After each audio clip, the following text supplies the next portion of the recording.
Now these are really, in my opinion, an unsung hero. They often are just used as a garnish or kind of thrown on the side as a quick add-on to add some color, but the reality is they are delicious and they should be used everywhere.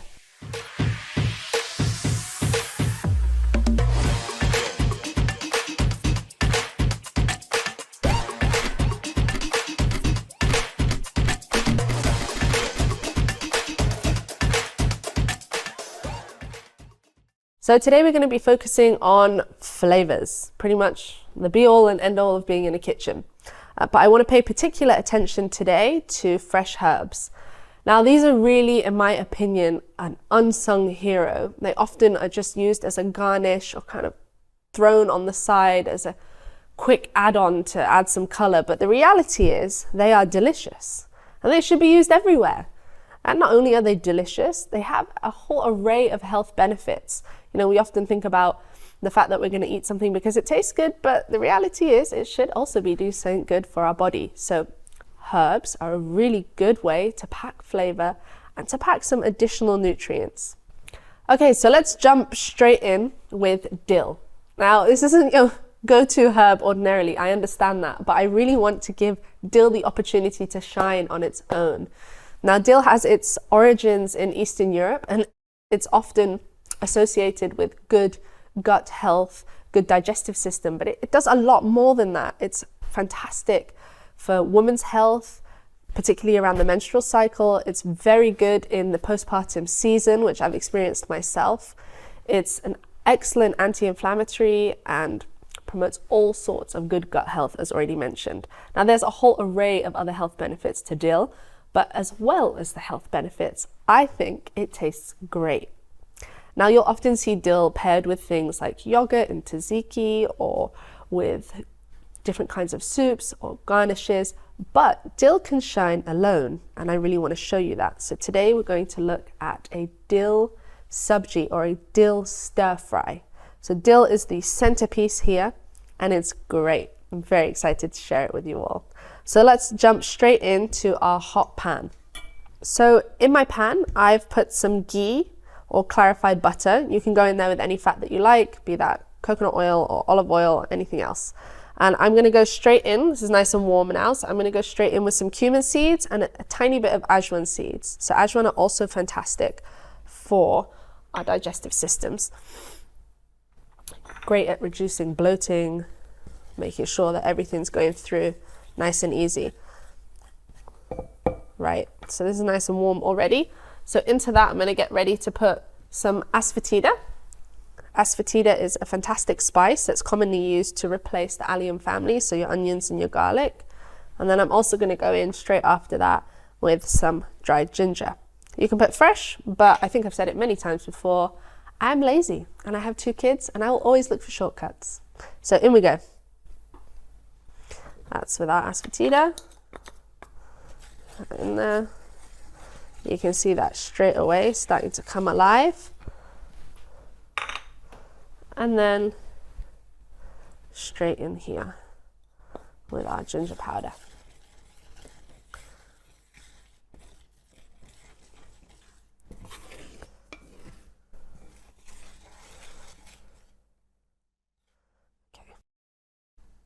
So the added joy of cooking with fresh herbs is that everything cooks really quickly. Now, I don't know if that matters to you, but it really matters to me. So this is a fairly quick dish. We've got all the lovely spices just tempering away here. Now we're going to get ready with our dill. So this is one big bunch of dill, washed and chopped, ready to go. I'm going to go straight in with that.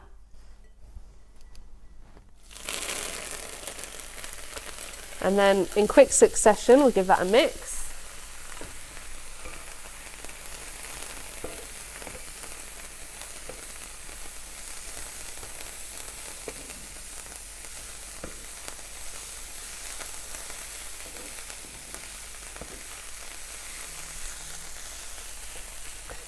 Right, now in quick succession, I'm going to go in with some steamed beetroot. Now you have a choice here. You don't have to put any accompanying vegetable. I just love beetroot. You can also go in with something like sweet potato. That pairs really well with this. So I've just pre-steamed these and they've gone straight in.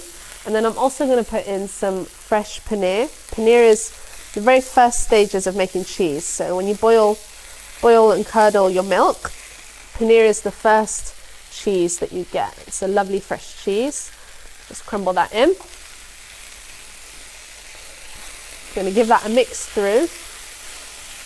And then we're going to put in some salt. Salt will help to bring all of the juices out and obviously season it.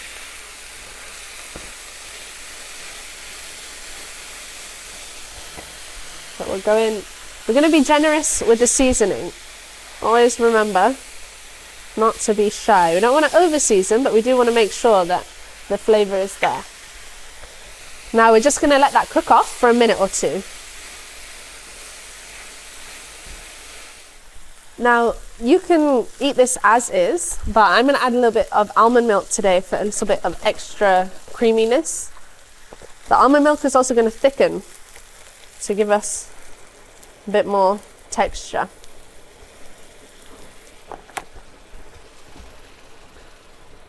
So we'll stir that through.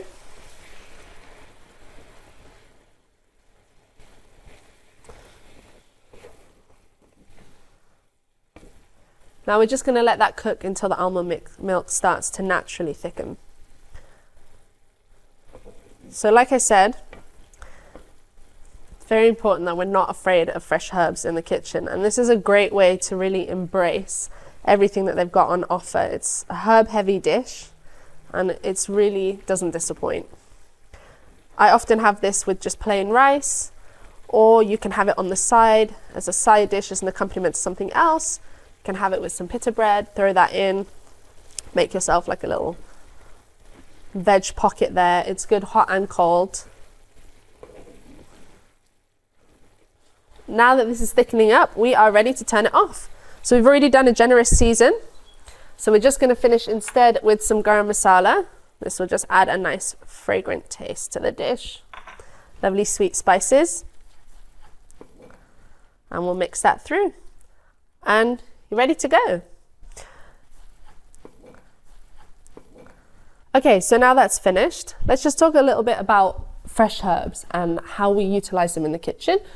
So there's one thing to think about. I keep saying the word fresh. So let's talk about that, fresh versus dry. Now there is a difference, and it's really important that you become comfortable with that.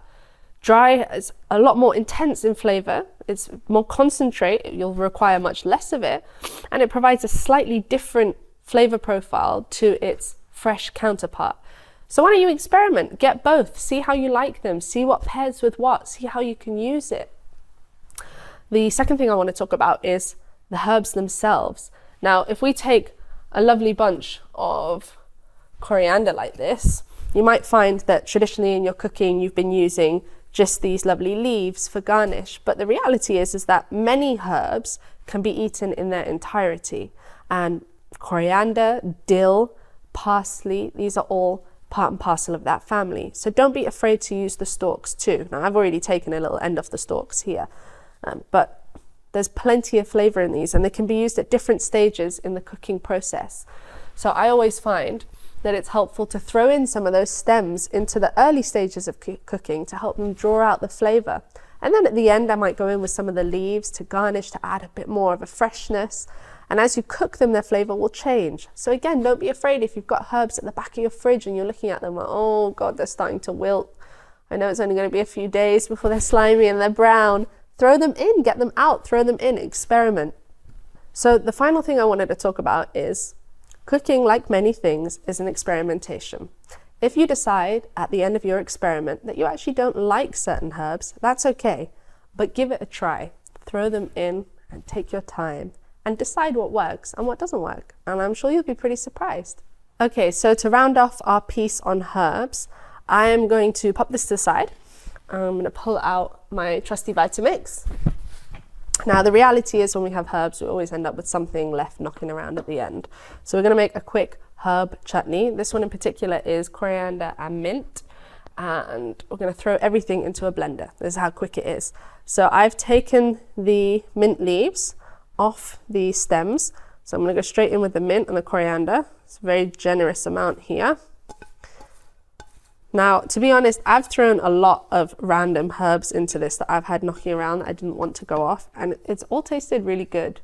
So don't be shy if you've got something different, just to try, see if you like it. Okay, next I'm gonna go in with 2 green chilies. I like things spicy. You can omit if you don't. And then I'm gonna go in with some cumin powder. So straight in with that. Nice big pinch of salt. A little bit more for good measure. And then a nice big piece of fresh ginger. That's gonna go straight in. And then we're gonna go in with some lemon juice. There we go, straight in with that. And that definitely wasn't enough lemon juice, so I'm going to pour in the ones that I did earlier because definitely needed a few more. That's the juice of around 2 lemons. And then normally you'd put a little bit of sugar in here. I don't want to put sugar, so I'm going to put maple syrup, but you can use any sugar alternative you like. So sugar's great, maple syrup's great. If you want to throw some agave in there, you can try that too. And then finally we'll add a little bit of water, and then we'll blend this till smooth. Now you have a couple of options with this. If you want to make it a bit more exciting, you might want to throw in some roast peanuts. That's really good. You can use some green apple to cut it slightly. You can throw in some desiccated coconut. All of these will provide you with a slightly different version of this. But this base recipe will give you a great chutney that you can use to accompany most things that you enjoy. So I'm going to blend that all up. All right, and there we have it, lovely green chutney. Now I'm gonna pop this into the fridge, and this will keep for quite a few days, so you can have it with everything.